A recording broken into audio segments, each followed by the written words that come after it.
Welcome to another edition of Straight Shooting Sports Talk. And as always, I'm your host, Dujunnea Bland. And today we're talking about the NHRA, the Mopar Mile High Nationals. And it proved to be a very good event. Had some surprises come out of the gate with Courtney Force getting a new vehicle, jumping up to the number 3 spot in qualifying. The whole entire Force team doing a shuffle there with crew chiefs and cars. John Force going from having Zipster tuning his vehicle to Robert Hight going over to Zippy and getting his car, and John Force going over and going from a Zip Rocket to a Proc Rocket and having Jimmy Proc tune a new chassis that he is driving right now. And they were both swapped in each other's pits. It was all crazy. If you're confused, I'm confused too. But either way, it turned out to be very good for Robert Hight, as he's looked as good as he's looked in a long time. Now, granted, he's driving John Force's car, so he should. Cruiser looked very good this weekend. And among others, Courtney Force kind of struggled a little bit. Got to look at Alexis Dujunnea, had a good weekend in qualifying. Didn't necessarily turn over in the matchup with Courtney Force, but overall, with the very little air that they were working with, it was a very good race event. Now, going into this Western Swing, we see some guys that are really hot, and I have to touch on Cruz Pedregon. I mean, where did that guy come from? He struggled the last couple of races, came out to the mountain, knocks it out of the park, and his car looked smooth, running 417, pretty much outrunning the field the entire day. Alan Johnson, what can you say about that guy? And the whole pro stock, division there, a lot of the top guys who were really, really looking good got bit by the mountain. And it was an opportunity for some guys who really don't get a chance to get in the later rounds to get in there.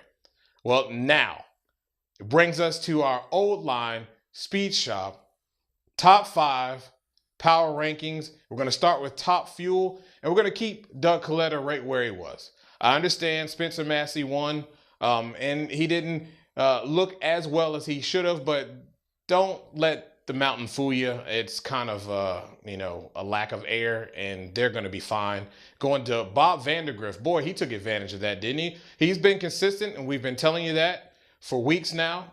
That Clay Millican and Bob Vandergriff tandem there is going to be a force to be reckoned with. And Bob Vandergriff is showing that they're slowly but surely getting a handle on this race car and improving. Sean Langdon in the number 3 spot, Clay Millican down to 4, and Spencer Massey in the number 5 spot. I think look for this guy to be able to have an opportunity to sweep the Western Swing. Now we go to funny car. Cruz Pedregon, as we spoke about, the guy just knocked it out of the park this weekend, running 417, 418. And really the only high number he had was that 423, had that big number in qualifying with the 407. Guys looking hot. He has an opportunity as well to sweep the Western Swing if he can keep this going. We're going to go with the number 2 spot. Yes, we put Robert Hight in number 2, and you may be asking me why. I'm telling you why, because John Force's car is the car that he's driving. Did you see that car 3 weeks ago? Kicking butt. He's getting in that car now, tuned by Zippy. You better believe that car is going to be hot and on fire, and he's going to get a win, and he may even get 2 on this Western Swing. He's going to be ready. He's going to be ready. I think John, though, I don't know. It's scary what he did there, but we'll see.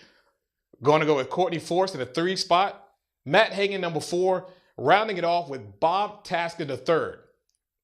Sleeper pick. Sleeper pick for this Western Swing.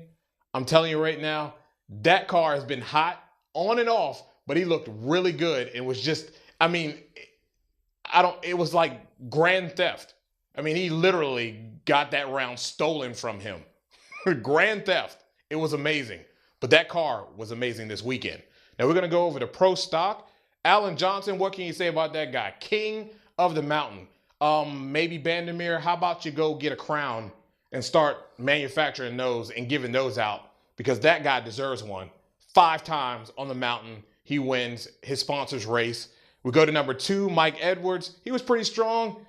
Got bit by the mountain as well. Of course, there were some better cars out there, obviously, because Alan Johnson was right on the money. Followed by Shane Gray, once again, just falling short. He's always right there. At some point, he's going to get there.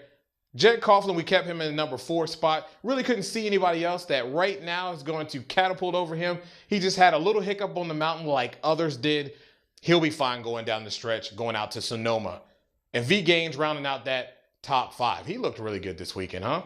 Going over the pro stock motorcycle, Matt Smith stays on the number top for me, at the number 1 spot. We're going to keep him there. Going to go with Hector Arana Jr. He's really looking good. We're going to go with Adam Arana. The guy can stop red lighting. He's going to be winning some races. Bike's looking really strong. Mike Berry, number 4. Sean Gann. How about that guy getting a win? He looked really ecstatic about getting that win. It's been a long time for the guy. I'm happy for him, and I'm sure you are as well.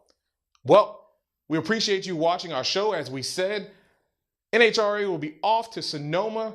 Second race on that Western Swing. We're going to see if the champ Antron Brown can get back on track. And we're going to see if these guys who were able to get wins this weekend can continue their winning streak and hopefully sweep the Western Swing. Again, we thank you for watching Straight Shooting Sports Talk. And as always, we ask you to keep the dialogue going. Comment on the bottom of our show. And hey, we may even plug it in on the show. If the comment is good enough or the question is good enough, we'll keep it going with you on our page. As always, we have the email address there at straightshootingst@gmail.com. That is for you to talk with us about topics you maybe would like to hear on the show or a question that you would like to hear our take on as well. Again, we thank you, and you've been watching Straight Shooting Sports Talk.